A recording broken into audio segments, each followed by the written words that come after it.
Começando mais um episódio do nosso escritório Fora dos Autos. Aqui a gente discute, a intenção é falar sobre coisas que, para honrar o nome do podcast, não estão no processo.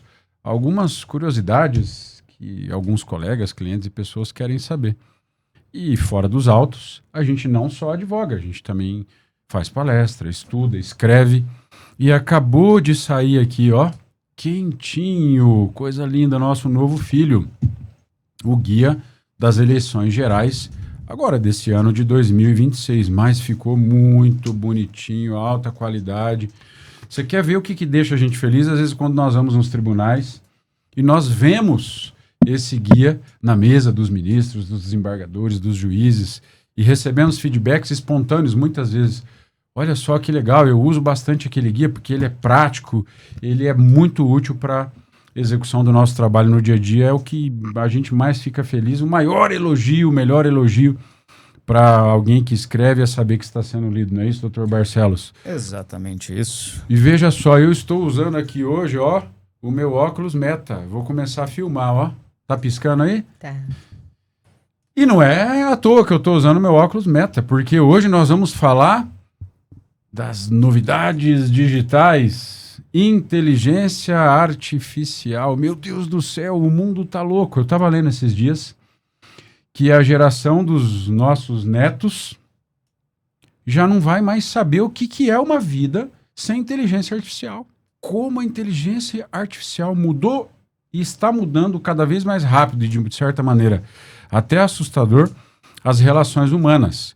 E, em especial, que é o nosso papo aqui hoje, a propaganda eleitoral e as eleições, a campanha eleitoral em si, nas cidades, nos estados, no Brasil.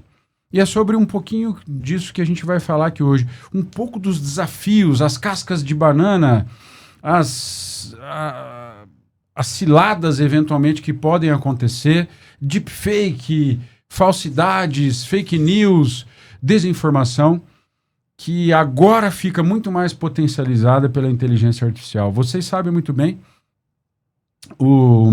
a minha tese de doutorado foi sobre fake news nas eleições. Se eu fosse fazer essa tese de doutorado hoje, já estaria completamente superada, porque naquele momento, quando eu fiz em 2021, não tinha tanta incidência de inteligência artificial, doutor Barcelos.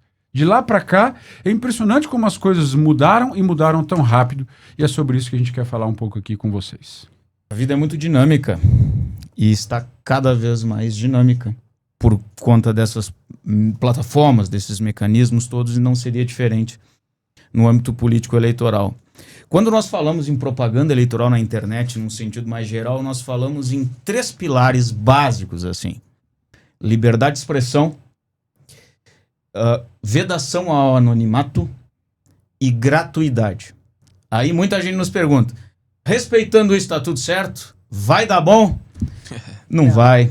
São muitas regras, cada vez maiores, regras previstas em lei, em resoluções e inovações, aliás, muitas delas vindas por decisões judiciais. O campo é pantanoso, é complicado, e é sobre isso que nós iremos falar um pouco aqui hoje. Doutora Valéria, doutor João, bom dia. Bom dia. Eu gostaria de começar só dizendo que o guia tá lindo, tá super técnico, muito conciso, tem todas as informações aqui. E fazer um agradecimento especial para Eliana, da editora Ítala, que é sempre nossa parceira para formatação, diagramação, impressão do guia. Ele ficou lindo, ele tá realmente diferenciado. Cada vez a gente consegue aprimorando ele um pouquinho mais e estou para dizer para vocês que a gente está conseguindo chegar naquilo que a gente acha que é a excelência no guia. E dizer o seguinte sobre toda essa questão envolta à inteligência artificial e as eleições. O que vai acontecer? Eu só queria deixar essa pergunta, porque realmente nós temos toda uma alteração da resolução, trouxe inúmeras formas de apuração, remoção de conteúdo. Acho que a gente vai falar um pouquinho sobre tudo isso aqui no decorrer do nosso podcast, mas de qualquer maneira, fato é, isso tudo ainda é um território muito novo. Na última eleição, nós não tínhamos a inteligência artificial generativa, existia, mas ela não estava na mão das pessoas como é hoje. Então, na eleição passada, se você quisesse fazer um fake news, igual você fez todo esse estudo a respeito de fake news, você tinha que ter um profissional da área para te fazer com que ele pegasse uma imagem Ainda, né? e transformasse isso em algo fake, em algo irreal. Hoje você joga isso em uma inteligência artificial que você tem no celular e tá pronto. Então, o cenário é pantanoso. Bom, eu vou tirar agora o meu óculos Meta, porque eu ainda sou das antigas, vou pegar o meu... propaganda? Fomos contratados Vou pegar- pela empresa? É, o óculos que grava aqui, ó. Sabe que Meta, isso aí não tá patrocina permitido. nós. Patrocina o viu? podcast, agora é pronto. Ô, doutor João, Isso não é permitido. nas muito eleições. bem, então, como não é permitido? Eu ia te perguntar isso. A regra não é a liberdade de expressão? Se você vir me proibir, não é a censura? Afinal, a doutora Valéria usou a palavra território e me deu o gancho aqui. Uhum. A internet é um território? É uma terra sem lei? Pode tudo? Negativo. Eu posso usar o meu óculos Meta, por exemplo? Tem alguma vedação? Quais são os cuidados básicos aí que a gente tem que observar? Negativo. A internet não é terra sem lei. Mas eu vou te filmar com o meu óculos Não, Meta. tranquilo, mas precisa da autorização da minha imagem, do uso da minha imagem, se a gente negocia depois, mas enfim. Basicamente, para a pessoa que está assistindo a gente entender um pouco, o que a lei eleitoral tenta zelar, o que ela visa resguardar? Que o voto seja efetuado com liberdade, que haja o secreto do voto, que se chama assim em espanhol, né? Ou seja, o sigilo do voto, que o eleitor, a eleitora possa expressar livremente sua opinião, que ela tenha direito de participar em eleições periódicas, universais, etc. Então, a lei eleitoral, a Constituição e as demais leis, elas visam basicamente isso. Proteger o eleitor das influências, seja do dinheiro, seja do abuso de poder religioso, abuso de poder político, e que o eleitor, ao fim e ao cabo, expresse sua opinião. Quanto à inteligência artificial, qual que é a grande questão? Eu, em 2019, fiz uma viagem já naquela época para a Índia e havia eleições presidenciais, de deputados, senadores, etc. O que já acontecia na Índia em 2019? A inteligência artificial, essas fake news, eram criadas para que um candidato que tinha uma dada religião fosse visto naquele conteúdo elaborado, criado por inteligência artificial, como estivesse profetizando uma outra religião. Então, um era católico, outro era hindu, e eles misturavam esses papéis. E o que isso ocasionava? Não só que o sujeito perdesse as eleições, porque o eleitor dele era o eleitor daquela religião, mas ele também, muitas vezes, era agredido nas ruas. Houve casos de pessoas que foram assassinadas por inteligência artificial em questão de religião num país como a Índia. Agora, no Brasil, que a doutora Valéria mencionava, a inteligência artificial que vem se popularizando, a gente consegue tranquilamente fazer uma imagem de um sujeito com um candidato a presidente, com um candidato a um governo, quando na verdade ele é de outro partido. Portanto, eu vou passar a palavra para o doutor Barcelos, eu acho que a inteligência artificial foi regulamentada no Brasil de uma maneira para resguardar o eleitor, a eleitora, de não ser manipulado, não ser induzido, não ser coagido a acreditar em algo que não é verdadeiramente real e que ele ou ela possa expressar seu voto ao fim e ao cabo de uma forma livre. Marcelo, a propaganda na internet. Porque hoje me parece o seguinte, dizem até que quem não está na rede social, quem está fora da internet, está fora do mundo. Eu não sei, eu tenho 46 anos, assisti muita televisão na minha vida, mas é verdade que há anos que eu não sei o que é assistir uma TV aberta, um jornal, é só internet. E mais até, muitas vezes eu me informo só pelas redes sociais, porque eu sigo ali aqueles sites de notícia e tal. Essa geração mais nova também, mesma coisa. É só rede social. Então, quem está fora da rede social, quem está fora da internet, me parece que está perdendo uma grande possibilidade de ser visto, de dar voz às suas plataformas e ser conhecido e disputar uma eleição. A propaganda na internet, em regra, é gratuita, mas tem exceção. Pode impulsionar? Não pode impulsionar? Pode falar mal? Não pode falar mal? Pode inteligência artificial? Não pode? Pode deepfake? Não pode? Pode fake news? Não pode? Pode fazer ataques anônimos ou não pode? E aí, fala um pouco sobre isso aí pra gente. Perguntas inteligentes trazem em si a semente da resposta já. A regra é a gratuidade mesmo. Porém, a própria legislação hoje traça ou consagra uma exceção, que é a possibilidade de impulsionamento de conteúdo, desde que a ferramenta utilizada seja fornecida pela própria plataforma, nesse caso pelas redes sociais, né? Então, A regra realmente é a gratuidade, né?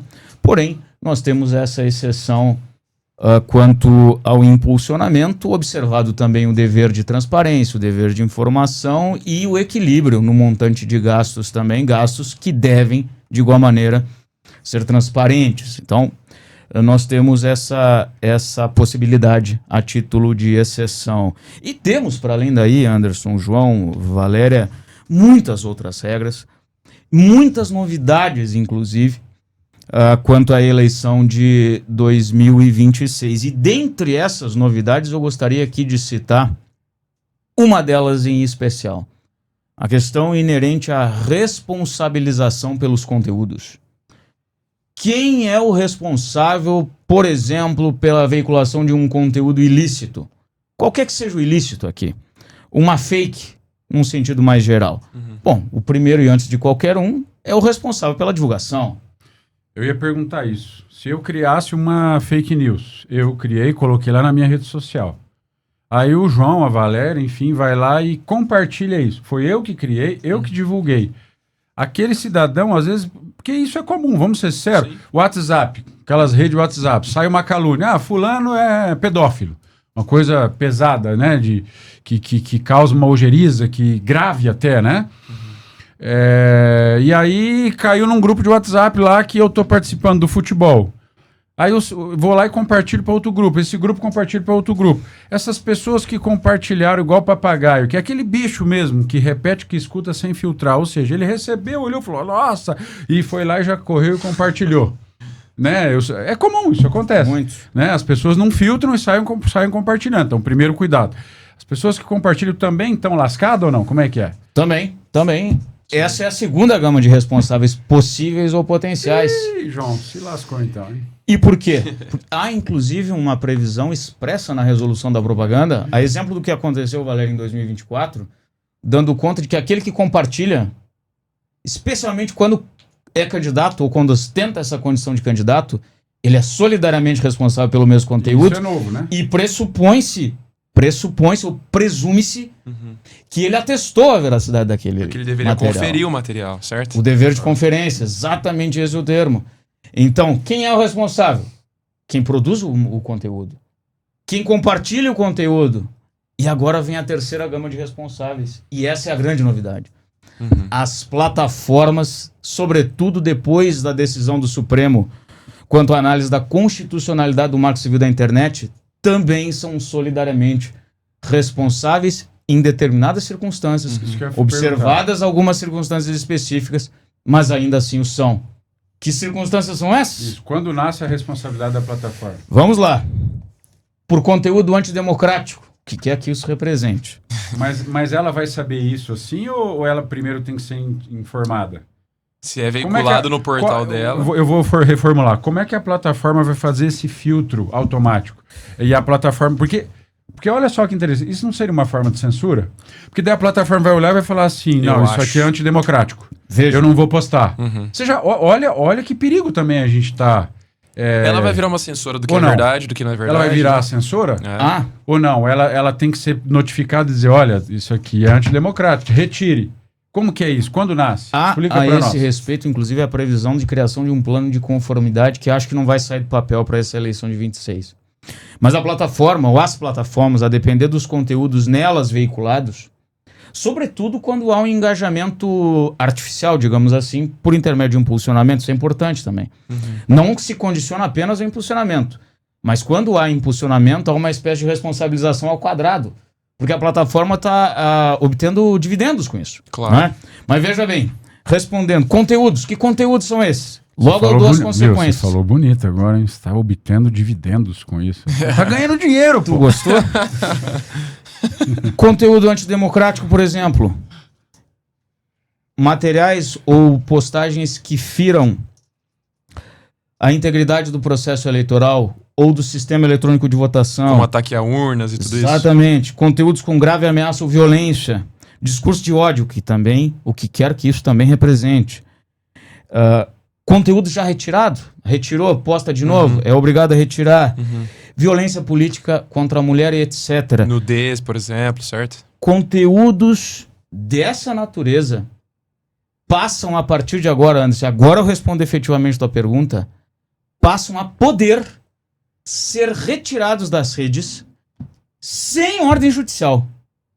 Sendo que, havendo a publicação, a disseminação de conteúdos dessa natureza, se a própria plataforma não retirar esses conteúdos, ainda que sem ordem judicial, elas podem passar ou passam a ser solidariamente responsáveis por eles. Três gamas de responsáveis, portanto. Quem publica, quem compartilha e as plataformas. Até porque, muitas vezes, a pessoa que publica era um perfil fake, um perfil inexistente, que não era possível, muitas vezes, ser identificado. Quem compartilhava não era o criador do conteúdo e, de certa forma, era responsabilizado, tudo bem. Mas a plataforma se quedava silente e inerte na alegação de que ela só retiraria o conteúdo com decisão judicial e o conteúdo permanecia lá por muito tempo.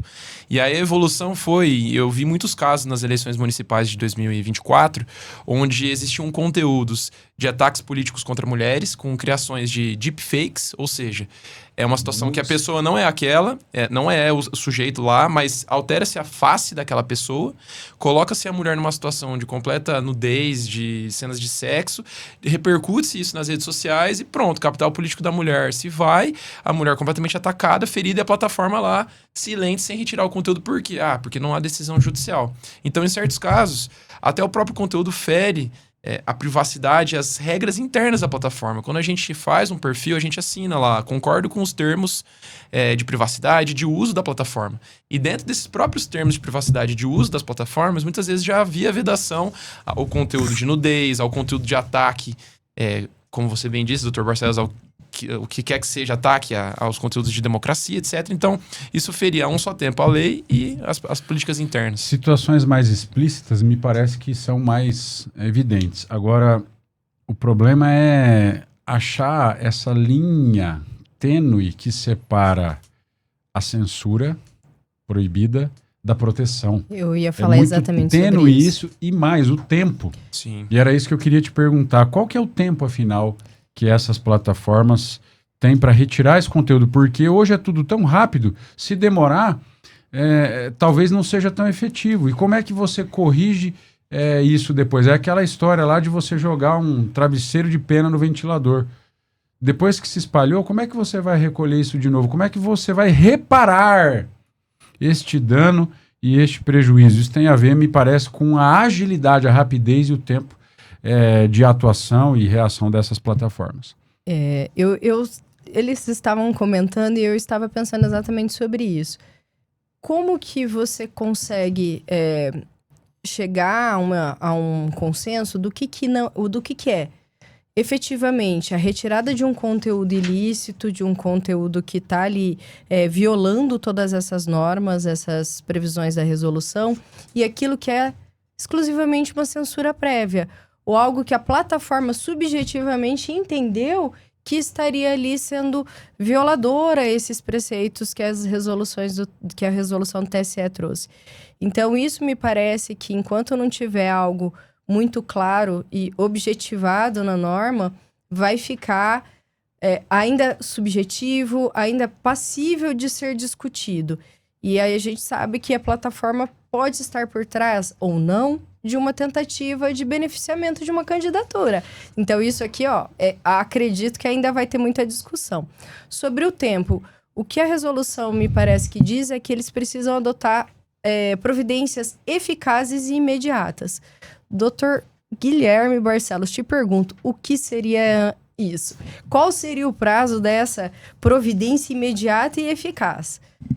Não tem um prazo taxativo, mas a imediatidade disso se impõe, e se impõe pelo próprio texto da resolução. Então, tem que ser instantâneo, tal como instantâneo é a possibilidade de viralização desse tipo de conteúdo. Você sabe que há algum tempo nós ouvíamos pessoas discutindo, até estivemos em Lisboa ano passado, e isso foi muito discutido em Lisboa, a respeito da soberania. Esse é um termo muito usado, a soberania digital. Porque, veja bem, todos os estudos mostram que, no final das contas, o ser humano ele se torna a média das 5 pessoas com quem ele mais convive. Hoje já é ciente e consciente de que o ambiente ele modula as pessoas.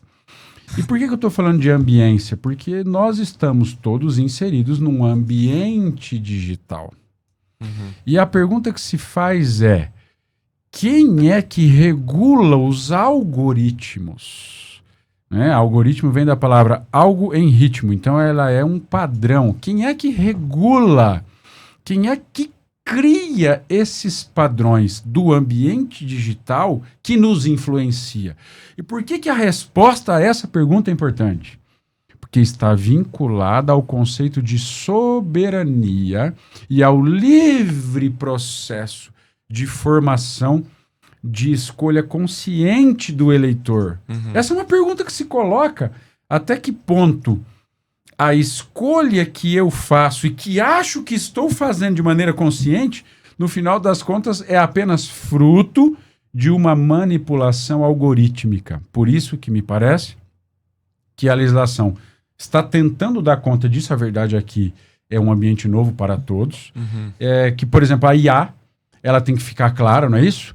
Quando for utilizada, isso tem que ficar claro. Isso aqui é uma informação feita por IA. E a segunda coisa... Rotulagem, termo. A IA jamais pode, pelos seus algoritmos, manipular, distorcer ou sugerir candidato A em detrimento do candidato B ou mesmo negativamente. Como controlar, como observar e como combater tudo isso? Eu acho interessante essa questão de soberania, só fazendo um gancho inicial. Por quê? Porque se a gente pensar que essas plataformas de inteligência artificial, nenhuma delas é brasileira. Nenhuma delas tem sede no Brasil. São todas empresas estrangeiras, norte-americanas, europeias, que influenciam não só de forma simples, mediana, mas direta e total e de uma forma absoluta as eleições. A inteligência artificial hoje, qualquer pessoa que tem um celular utiliza para fazer uma pergunta sobre uma receita de bolo, como cozinhar, para perguntar quantos habitantes existe no estado do Paraná, para perguntar qual partido foi um melhor partido para o Brasil, quem foi o melhor presidente da República e várias outras questões. Se a inteligência artificial, por meio de uma empresa interessada no processo eleitoral brasileiro, decidir interferir, ela pode interferir. De forma sutil, de forma mais agressiva, mas ela pode. Então, o que eu vejo é o Congresso, o Parlamento, com o seu dever legislativo, o Judiciário, até o Executivo se preocupando com, às vezes, a ingerência que essas plataformas podem ter por conta dessas respostas, desses algoritmos. Por isso que a resolução do Tribunal Superior Eleitoral, referente à propaganda, e a gente comentava no escritório pouco antes, vedou expressamente o quê? Qualquer tipo de sugestão, ainda que a pessoa, o usuário da IA, pergunte, para recomendar qualquer candidato. Eu não posso, e nem deveria, em tese é o que está na tese, né, na teoria, entrar no meu celular em qualquer plataforma, Gemini, ChatGPT, Cloud, qualquer plataforma e perguntar: eu tenho a preferência XYZ por tal assunto, aborto, casamento entre pessoas do mesmo sexo, e me perguntar: plataforma, me recomende um candidato. Em teoria, isso não poderia ser permitido. E às vezes você nem precisa descrever as suas preferências, porque como elas têm memória, inteligência, tudo aquilo que você já tem de conversas, de solicitações, ela vai gerando. E quando você pergunta qual que é o melhor candidato para mim, ela já sabe a resposta com base nessas suas preferências prévias. E ela poderia te trazer uma informação que muitas vezes aquilo seria para você uma verdade e poderia te sugerir algo que talvez nem fosse a tua plataforma no fim. Eu tenho uma plataforma de inteligência artificial que eu utilizo e ela me trata como tu. Ela não me chama de você, me chama de tu, como gaúcho, com sotaque. O meu parceirão, o Gilberto Pereira Teixeira, o Gilzão, ou que uns ousam chamar de GPT, é o meu parça. Ele me chama de parça. Já me conhece, é o Gilzão. Eu vou fazer perguntas agora pra gente encaminhar pro final. Bem rapidinho. Claro. Lembra daquela trend do ChatGPT que a gente falava, me descreva como uma imagem? Aí ele puxava e fazia uma imagem tua. Sua profissão, o que você gosta de fazer. Exatamente o que a doutora Valéria falava. E antes de você passar pra isso, eu gostaria de fazer aqui um parênteses. Eu acho que o uso da inteligência artificial sob esse aspecto, ele seria péssimo. Por outro lado, tem benefícios. Hoje a gente tem a possibilidade, por exemplo, de você perguntar. Você não vai perguntar quem que é o melhor candidato para eu votar, mas você pode perguntar qual que é a plataforma política daquele partido. Porque muitas vezes a população não sabe isso, gente. A gente tem uma imensa gama de partidos no Brasil, essa é a verdade. E aquela pessoa que vai votar não sabe, tem uma polarização de A e B, que a gente sabe aqui, partido de direita, partido de esquerda. Mas no meio disso tudo tem inúmeros partidos que muitas vezes as pessoas hoje têm possibilidade de perguntar qual que é a plataforma desse partido. O que esse candidato, ele já foi eleito, o que ele fez, quais foram os projetos dele. E isso pode nos auxiliar em um pensamento crítico, se bem utilizado, para termos um voto muito mais assertivo com o que aquela pessoa efetivamente acredita. A inteligência artificial é fato, mudou o jeito que a gente vive a vida, mudou as relações humanas e vai mudar o cenário eleitoral. Eu sempre digo para os meus filhos o seguinte: hoje a vida ficou facilitada. Veja bem, eu consigo agilizar a exposição de ideias, eu consigo agilizar a exposição de um texto, então eu fico pensando, o que é que hoje seria elemento de destaque para qualquer ser humano? Eu vou dizer aqui em uma palavra o que é para mim, depois eu vou pedir isso para vocês. Para mim, talvez hoje estará cada vez mais valorizada a autenticidade, a capacidade da espontaneidade. Quando você for em qualquer lugar, por exemplo, você ter conteúdo para poder se expressar com espontaneidade, autenticidade e naturalidade. Porque se for para ler, você joga lá no GPT, ele faz um texto, você lê. Uhum. Isso já está assim. Hoje, quando você entra nas redes sociais, eu falar a verdade para vocês, eu já não tenho mais nem paciência. Você já bate o olho naquela legenda, já fala, nossa, isso aqui foi o GPT que fez. Então, eu acredito que com o crescimento da inteligência artificial, a essência das pessoas, a autenticidade, ela vai ser um aspecto diferencial. E para você, Dr. João?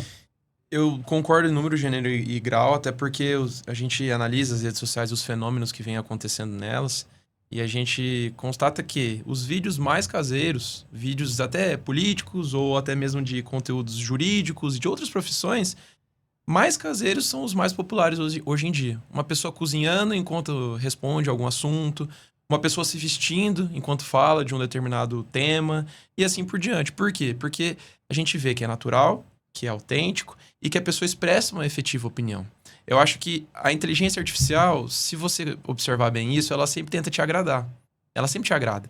Ela te responde de uma forma que você gosta, ela te chama de tu, ela fala de assuntos ela tem um viés de positividade. Exato, né? Ela sempre quer te agradar. E isso é muito perigoso, porque isso leva ao erro e muitas vezes a um viés já determinado. Então, eu acredito que a pessoa que fala o que pensa, que tenta defender com argumentos, ainda que existam falhas, e que faça isso de uma forma natural, é o rumo que vai se destacar. Essa é a minha opinião. Doutora Valéria, se você fosse perguntada para dar uma opinião, uma dica para o eleitor, num ambiente de campanha e num ambiente de inteligência artificial, com todos os riscos que a gente já falou, o que você aconselharia? Qual conselho que você daria a um eleitor hoje? Eleitor, eu acho que o eleitor hoje ele tem que observar necessariamente o que o candidato dele está trazendo de proposta, aquilo que ele posta, quais são a plataforma política dele, quais são os objetivos, aquilo que ele tem de importante para trazer. E eu utilizaria sim, eu acho que o eleitor tem que utilizar a inteligência artificial favoravelmente à campanha. De que maneira? Com uma consulta mais correta, com uma consulta não questionando para quem eu devo votar, mas questionando o passado. Eu já até falei sobre isso. Acho que ele precisa questionar o passado, a plataforma política do partido, porque a gente vota aqui no Brasil, nosso sistema eleitoral, a gente vota no candidato, mas tem um partido por trás. Então, quais foram os feitos desse candidato? O que traz a vida pregressa dele? Ele era um advogado? Ele era um dentista? Qual que é a vida dele? Eu acho que tudo isso hoje está muito fácil a gente conseguir acessar por meio da internet e da inteligência artificial. E o eleitor, ele não precisa mais se guiar pelo voto do vizinho, do irmão. Porque isso a gente, principalmente a eleição municipal, porque eleição federal, estadual, a gente acaba tendo um pouco mais de informações. Mas mesmo assim, para deputado, a gente via muito. Para quem que você vai votar?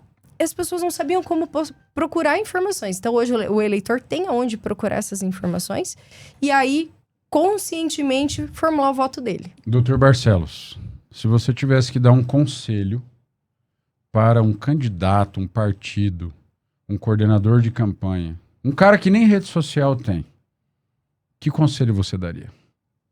Para abrir uma, imediatamente. Hoje não existe campanha sem redes. Essa é a verdade, sem redes sociais. E tem um bom assessor, né? E quanto ao combo normativo, já que dá para falar bonito, quanto ao complexo de regras, eu reitero que são muitos. E se as redes são importantes numa campanha, indispensáveis, diria eu, conhecer e dominar esse complexo de regras também o é. Até mesmo porque desvios nas redes sociais em geral podem inclusive levar à cassação de alguém, casos grandes há, inclusive no âmbito do TSE. Se você pensasse hoje em 2 profissionais importantíssimos para qualquer candidato, qual deles viria à sua mente por primeiro? Um advogado e um bom marqueteiro que conheça este complexo de regras de igual modo. Eu vou deixar aqui agora para finalizar. Se quiserem responder, respondam. Se não, fica no ar. Na defesa da tese do doutorado, que vocês estavam presentes, para minha honra e pelo que uma vez mais agradeço, o professor Diogo Reis, que é Grande. uma autoridade nessa área de internet, de inteligência artificial, etc. Acho que um dos primeiros do Brasil, inclusive, a falar disso com mais propriedade. O professor Diogo Reis, ele fez uma provocação que nunca me saiu da cabeça naquele dia. E veja que, só para contextualizar, eu estava falando sobre fake news, etc, etc, e usava o caso do Francisquini, que foi cassado e condenado, porque ele teria dito que as urnas não eram confiáveis. Com isso eu quero dizer o seguinte, fazendo a pergunta, reelaborando a pergunta que o professor Diogo Reis me fez e que eu nunca esqueci e quero deixar aqui para a gente pensar. Até que ponto criticar o Estado e o seu sistema pode ser considerado uma desinformação, uma fake news ou um ataque? Até que ponto isso é um corporativismo? Até que ponto isso é uma censura? Até que ponto isso interfere ou não na liberdade de expressão do cidadão? Até que ponto questionar um sistema transforma-se numa narrativa não de questionamento e crítica, mas sim de ataque? Eu trago uma provocação adicional. A história do Brasil, na esfera pública, é a história da promoção de arbítrios sucessivos em prol de alegados nobres fins. Essa é a história do Brasil, exemplos não faltam. Eu me preocupo muito. Só me permite, porque me parece que está posto na legislação, você disse isso aqui, que inclusive é uma proibição expressa. Questionar a lisura, a efetividade da urna eletrônica. Então, até que ponto... Enfim. Precisaremos dos casos. Uma coisa é certa, no entanto. Reitero, a história do Brasil, não raro, é a história da promoção do arbítrio em nome de nobres fins, ou ao menos assim alegadamente. Aqui não é diferente. Nós já temos muitos desvios, temos alguns abusos e precisamos necessariamente estar vigilantes, sobretudo para, a pretexto de proteger a legitimidade dos processos eleitorais, descambarmos eventualmente para uma institucionalidade, para um cenário de censura, dentre outras coisas. Tomemos muito cuidado, sejamos vigilantes. É óbvio que a gente precisa ter a noção de que a sociedade necessita de coesão, de equilíbrio, de harmonia e de controles. Porque senão também vai virar aí uma anarquia. Não é isso que queremos. Nós entendemos, inclusive, as razões de existirem dessas preocupações e dessa legislação. Mas eu refaço de novo a pergunta. O que separa a linha tênue da crítica para o ataque? O juízo de conveniência e oportunidade do momento e da decisão. Só isso. Muito subjetivo. Mais complicado. Como nós estamos num podcast de Fora dos Autos, e o que a gente conversa fora dos autos, a linha é muito tênue e me parece que talvez ela esteja sendo, de alguma maneira, atravessada. Mas deixe para cada um pensar sobre isso. Chegamos ao final de mais um episódio Fora dos Autos, a inteligência artificial, as eleições e a nossa vida. Diferencie-se pela sua essência, pelo seu teor, porque hoje a inteligência já nos ajuda bastante. muito embora a postura real, autêntica e espontânea, me parece que vai passar a ser o grande diferencial da vida na inteligência artificial. Meta, não te quero mais. Obrigada, pessoal. Até o próximo episódio. Tchau, tchau.